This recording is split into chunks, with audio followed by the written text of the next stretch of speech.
I love your focus on language and the importance of language. And another one that stuck out to me was the idea of empowering people rather than empowering people. Can you tell me a little bit more about what that means to you in that context? Absolutely. So working in Africa, even though I am from Africa, I'm Canadian. I'm Canadian based. And I cannot go in with I'm going to parachute in and solve all your problems. And so I'm guilty, before I got into ethical storytelling, of using language like we serve, beneficiaries, empower is a big one because it is so overused, there's no meaning to it anymore. But when you say to somebody, I empower you, that means you are, gifting them the power. They don't have it. When it's in power, which is not in the dictionary, but I'd really like to see it there, means that you already have the power. I am just supporting you to unlock it. Oh, I love that. It's a huge difference, right?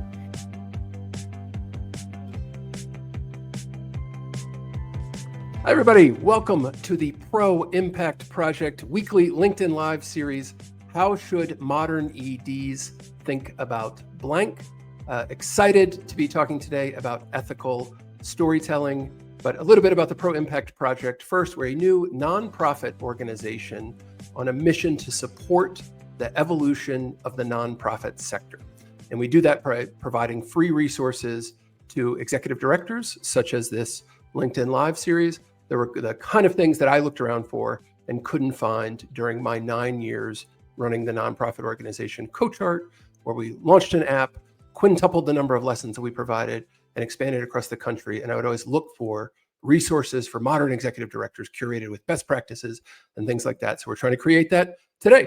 And our guest, I'm excited, for one thing, is one of the first participants in one of those, joined our first Proimpact ED Hive this month.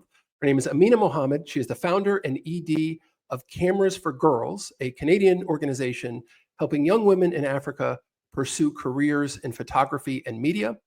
Amina is a refugee from Uganda at the age of three, where she's built a successful career in Canadian film and television before launching Camera for Girls to pay forward the opportunities that she received. And today her work is creating systemic change across Africa. And we're incredibly excited to welcome to the show, Amina Mohamed. Wow, that was a beautiful introduction. Thank you for having me. You've got an amazing and beautiful story. I loved watching the video that you all have on your website.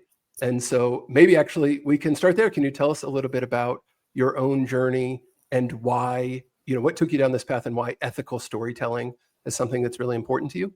Yeah, I'll start with how I got into becoming an ED. It was never a career goal, I'll tell you that. As you said, I had a long career in film and television, and I wanted to pay it forward to girls, specifically in Uganda to start with, because I had all these amazing opportunities growing up in Canada, and they did not have the same. And I thought, why not take what I knew and pay it forward and start a program? And at first I thought, okay, I'll just fundraise through GoFundMe, but that's not long-term sustainability. Everybody wants those tax receipts. So I started a charity, and then I was like, oh, this is what an ED is. And as you said, there's no resources when I started. I have no clue. So it's about learning how to, do the learning and apply it. It's not enough to learn it, but how do you apply it to be a good ED and lead your initiative into the future? And then ethical storytelling, it's kind of a funny story, if you will, and I'll try to make it as short as possible. I was leading photo tours to Uganda at one point. And when I started in 2018, I thought, well, I'm a photographer. I can take images and photos like most people do. And we had stopped at a market, and I saw this butcher, and he was standing in front of a white vehicle. He had just cut the necks of these chickens off, and the blood was dripping outside the trunk down. And I was like having a conniption because I thought that was the shot. I had to have it. So I asked my driver to stop. I got out of the car and I started walking towards the butcher and raised my camera, and he raised his machete. And I thought, that's weird. And I got closer and he gave chase. My driver took off. Here I am chasing the car, screaming, wait for me, wait for me. And the butcher is chasing me, angry. And I finally catch up to the car. I get in the vehicle. We speed around the corner. I'm thinking I got away scot-free. And the driver stops, looks me dead in the eye as I'm like screaming, "What are you doing? He's going to catch up to us." And he asked me, "Did you learn anything?" And I was flooded with shame. And that was the day that I realized that I just cannot be taking photos because I have this quick camera. And I went and sought during COVID training on how to learn about ethical storytelling and how to become a practitioner so I could teach others. And that's what I do on the side of Cameras for Girls. But ethical storytelling also encompasses the work we do at Cameras for Girls, because it's not enough to teach a girl how to be in media, how to take photos, how to tell stories, if it's not wrapped in ethical storytelling, dignity and agency above all else. Yeah. And when we chatted about this episode, and you said, "Oh, I'll mention the anecdote about why ethical storytelling is so important to me," I would have never guessed that it involved being chased by a butcher and learning from that. It makes a great graphic, doesn't it? Yeah. It absolutely is. And, and it's something that while the stories that nonprofits tell, the organization might not end up being chased, the person who is featured in that story, if they might feel the exact same way that butcher does, but just not have the agency or opportunity to be able to do what the butcher did at that story. So that's really incredible. One of the things we always like to start with is a statistic about, and all the things that executive directors can be thinking about. If there's a stat or data point about why ethical storytelling is something that you think is particularly should be front of mind for folks. Yeah, and that's a great question. And I would like to refer back to an amazing US organization called Memory Fox, who does training in ethical storytelling. The data point is 58% of nonprofit professionals say they struggle to collect stories while doing no harm, meaning you are stealing that story in essence, right? Ethical storytelling is a widespread, unsolved leadership challenge. And the source, again, is Memory Fox. Wow. Yeah. And I wonder... That's a high number. It is high. And out of the other 42% who don't report that, I wonder how many of them just aren't self-aware. I think that's part of the problem. It's the awareness, right? Of, I have this mission and this vision to bring to life, and I'm just going to tell the stories of the people that I'm supporting. Notice I did not say serve, because that's steeped in colonial language again. And they're thinking, well, I have to get these stories out. I have to get the support, but at what cost? Because you are not, it's not participatory. It's not asking that permission-based, that person for permission to tell their story. You're taking the initiative to share it in your words, not in theirs, right? So there's so many nuances that surround ethical storytelling. And I think donors and potential donors are getting even more savvy. They don't appreciate those types of stories either, and are wary of them, and it's not doing them any service. And so the idea of telling these stories that are disempowering to both sides, really. And I love your focus on language and the importance of language. And another one that stuck out to me was the idea of empowering people rather than empowering people. Can you tell me a little bit more about what that means to you in that context? Absolutely. So working in Africa, even though I am from Africa, I'm Canadian. I'm Canadian based. And I cannot go in with I'm going to parachute in and solve all your problems. And so I'm guilty, before I got into ethical storytelling, of using language like we serve beneficiaries. Empower is a big one because it is so overused, there's no meaning to it anymore. But when you say to somebody, I empower you, that means you are, gifting them the power. They don't have it. When it's in power, which is not in the dictionary, but I'd really like to see it there, means that you already have the power. I am just supporting you to unlock it. Oh, I love that. There's a huge difference, right? In how that is presented to somebody as well. When you say I'm empowering this community, it means they've already got it. They just don't know how to unlock it. And I'm going to support them in doing that work, rather than saying, well, I'm coming in, I'm going to empower you. No. What right does that give me to do that work, right? And that the power doesn't come from it's that having the power budget to dynamic have. again, the haves and the have-nots as well, right? Yeah. And so we have to really reframe the work that we're doing, how we're doing it, where we're doing it, the communication that we're using, the words that we're choosing to use, and the communities that we're working with to support them to bring out those stories to light, to really lift them Absolutely. from the challenges that they have.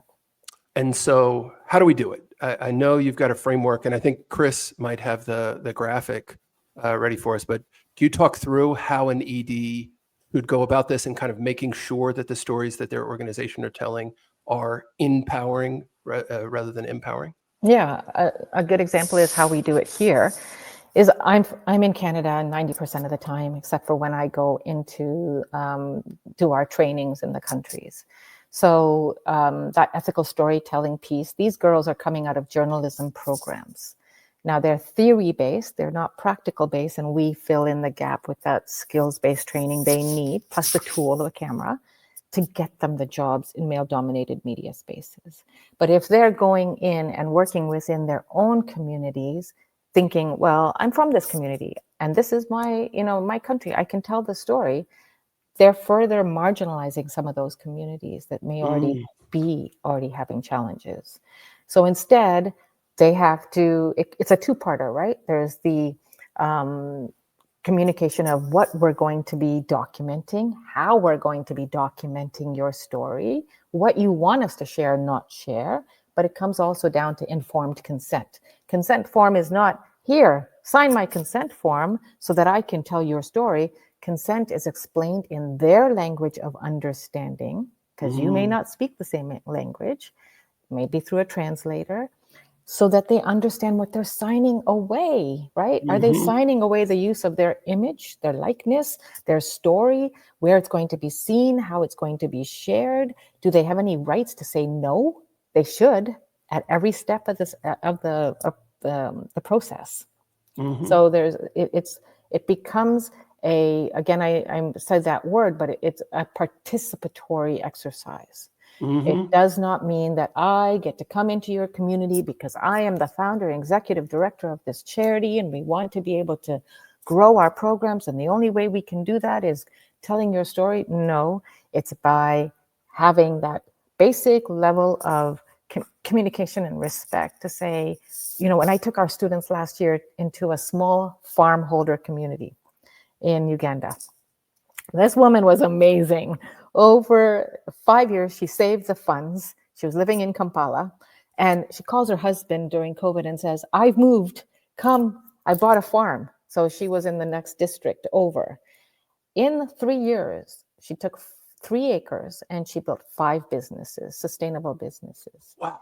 Now, if I walk into her farm thinking I know her story, and I'm just going to gather my photos and tell her story without her participation, I'm not only doing my organization a disservice, but I'm doing her a disservice, because would I know that she had this journey before and that she, empowered herself to come and be a small farm holder who now has 5 sustainable businesses on 3 acres that you never even see here in Canada, right? Right. And giving them the grace and the time to be able to tell their story in their way, and you now document and tell their story in their words, not in your words. It means that you have now written up their story, they're taken their photos, you go back to them and you share it with them and say, is this the way you want to be portrayed? And we do the same thing with our students. When they share their work, because they have monthly assignments or they bi-weekly photos and they're accompanying them with stories, do I just share it out? Oh, look at what Sharon did. No, I go back. I tell Sharon's story of how she started with us, what her journey was, what she succeeded in, the story she's now telling, and the jobs that she's getting. But it has to be from Sharon's voice, not Amina's voice as the executive director or the marketing professional or the person who's so many miles removed has no clue what Sharon's life is like. because One she of the didn't take the time to gather it in the proper way.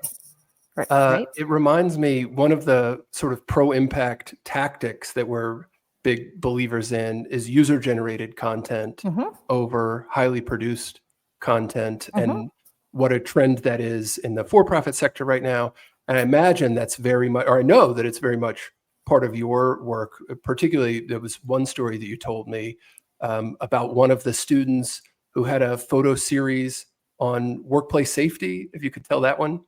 Yeah, so she's a young woman, and she recognized that workplace safety, is a huge challenge in Uganda, a massive challenge. But being a woman in a male-dominated space, she could not just go out and tell this story without possible repercussion. So we worked closely together to frame it so that she's not highlighting one company over the other, because many people will pick on the company or the founders, not realizing that they could be targeted. Men can get away with this in a patriarchal society. Women cannot. So we framed the story without highlighting who the person at the company was or which company was, making it broad so it keeps her safe. But then giving that company the opportunity to make a comment on this as well, right? In a safe way, so that, again, it's not putting them at, look at what so and such is doing, but more about, I'm writing a story on workplace safety, and I'm a youth, and I'm taking the youth perspective, and I'm also a woman taking a perspective on this about how I don't feel safe. Would you care to comment? And I don't have to use your namesake. We can do it as an alias or whatever it is, right? Just to keep her safe and them safe. So there's no, and she was successful. And so it's participatory for the all company the way through, too. Yeah, every single step, because she could say, I mean, I really want to do this story, and I'm like, great, but don't share it because you're going to be targeted because now you've pointed out something. Let's do it a different way. But this also goes to our hard and fast rule at Cameras for Girls. We do not share stories of children. So because children have no consent, their guardians, their parents, they have consent. There might be in an orphanage, they have consent, but a child has no consent. First. Second, these children are usually shown on nonprofit websites or NGOs, half unclothed or in not very friendly spaces. AI tools these days can look at my photo of a child and in 2 seconds tell me where that child is located. Ooh. So now I'm feeding into the problem of child trafficking, sex exploitation, all these childhood exploitation. So we tell our girls that when you're in the field, you are practicing ethical storytelling. If a family asks you to come and document the swimming pool party that they're having for their child, and that child and all the other children are half clothed or worse, naked, you are not to take photos, you are to educate them. If they insist that you do because you got hired, fine. But then your job is to educate, not to share, because they're further supporting this machine, if you will. And it's a real challenge, right? So we don't want to be complicit in that. So we have a hard and fast rule. Anybody who's not clothed properly, if it's a woman who's being abused, anything that's highly flammable, problematic, you can tell the story with close-ups of hands, no locations, no faces, backs. There are ways to photograph where you're not highlighting who's that person telling their story, because we don't want to put them in danger. Yeah, that totally makes sense. There's one thing that you mentioned, that the idea of the marketing folks or the fundraising folks, and I want to dig in on that a little bit, where, one of the things that we love about the idea of empowering people to tell their own stories and user-generated content is that you don't need all of this fancy equipment and production team to come in when you just give someone the tools to be able to tell their own story. But there's this mindset shift, or almost like this hesitancy, that the marketing folks might have or the development folks might have, and say well, it would be so much stronger if they just would emphasize this part. What's your advice to EDs who might be wrestling with that. And if you wrestled with it internally at all, with this sort of marketing and development voices who are saying, if we could just curate this part of it, then it would be more powerful. What would you say to EDs who are in Well, we had a training that we did for an organization a couple of months ago where we had this very same problem. So the marketing person kept on saying, no, it has to be more impactful, more this, more that. And we were working with a group who works with the unhoused. Notice I didn't say homeless, the unhoused, right? And he's like, yeah, but we have to capture their story, showing them, in that tent and broken down and to get our donors to act. I said, it's similar to poverty porn. Your donors don't want to see poverty porn. They don't want to see the same things that are being put out year after year from different charities showing the same marginalized community being, put to task, their story being put on show for everybody just so they can raise donors. I said, you can tell the same story, but you can honor them and give them agency and dignity, because we can all be there one paycheck away. So you have to think about their agency and dignity over your needs to market to the donors, because they're still going to get it, but they're going to see the difference in your organization who's putting respect over the need for marketing. And if you're an ED and you're new at the game, or if you've been there, it's your job to set the mission and vision and make sure everybody follows the suit, understands what your vision is. Doesn't mean that you're going to go out there and capture stories that are going to tell a negative viewpoint so you can touch heartstrings, because it doesn't work anymore. It doesn't work anymore. Donors don't want to see that kind of messaging. It doesn't even hit the mark anymore. People are so complacent in the world that we're living in that they walk by it. But what stops them is something that shows dignity.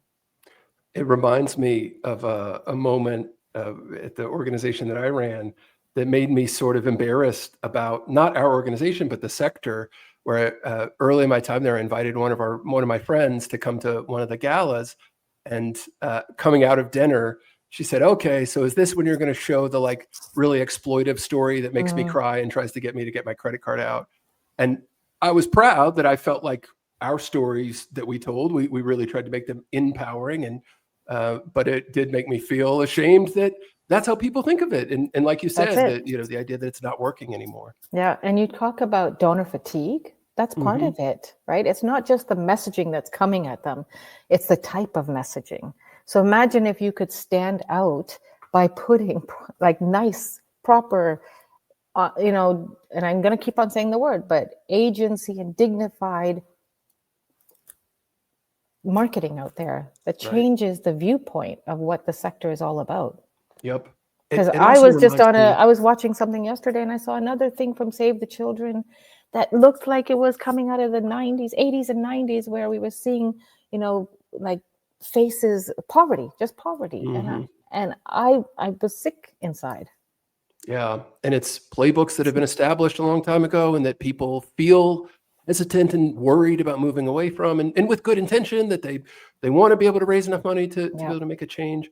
It reminds me of a quote, and I'm curious if you've come across this, of Scott Harrison, the CEO of Charity Water. And he said it, I think, on How I Built This, where he talked about the idea that type of storytelling that's kind of guilt and shame based can get someone to take out their wallet and make a donation to you, but it won't get someone to actually wear your t-shirt. No, exactly. So it's the short-term, long-term thing. Yeah. What do you see the future of storytelling in our sector to look like? Do you think it's headed in that direction? It is, because I think it's becoming more prevalent, thankfully. And I think people are starting to understand that you might get that donation, like Scott said, one time, but you're not going to get that donor to stick around and believe in your work if you're not putting proper stories out there, showing respect to both sides, right? People always say, the one thing I learned in this early on in my career, and I haven't been doing this for long because I'm a filmmaker and a photographer, that's my past, is that if you want people to remember what you do, bring them into the conversation. We're asking our donors, what's important for you to learn about Cameras for Girls? We're not just telling them. So it's a two-sided thing. And we're asking our girls, how do you want to be represented? First of all, what do you want to be called? It's not beneficiaries. You're our partners. You're our students. You're in this with us, right? I'm building this with you, not for you. There's a difference because we're constantly going back. And what have you heard them, from either supporters or from the girls in the program that surprised you? Oh, well, I got a testimonial the other day that made me cry because she said the one thing that Amina did for me was to ask me what was important for my journey, not as a whole. That she knew that I wanted to do something in my life, and she built the program that fit for me. And that's what we do. We're constantly going back to our girls. Does this work? Is it working for you? Because it's job creation at the end of the day. If it's not, what do we need to add or take away? Because I'm not building this for me, I'm building it for them. And then on our donor side, I'm asking them, do you get what we do? Do you understand it? Does it make sense to you? Is there something that's not clear, right? How else can you get support us other than your dollars? Can you volunteer for me to write blogs, help with newsletters, help with, checking all these hundreds of photos that I have to review every day? Can you do that, right? And they answer because they might be a $10 donor because that's all they can afford. But they're going to bring in so much more with their skills and experiences that will benefit us in the long run. So if you're an ED, don't just feed content to your donors. Bring them in and get them involved and ask them how our work is impacting them or not impacting them, right? Because at the end of the day, they're the ones who make us who we are, allow us to do the work that we're doing. The idea of building a true movement as opposed to just a mission. I do want to go back. You told the great story about the student who did the workplace safety photo series. I think you had mentioned a happy ending to that story. Did you tell? Can you mention how it ended for the student? She did not get the owner to say yes, but that's okay. And so she decided on her own in the end to use it as an assignment piece and to keep it for now from being put online because she was too afraid to, because she was looking for a job. And so if she put this out while she's looking for a job, that would reduce her ability to get that job. And that's the sad part of this whole thing, right?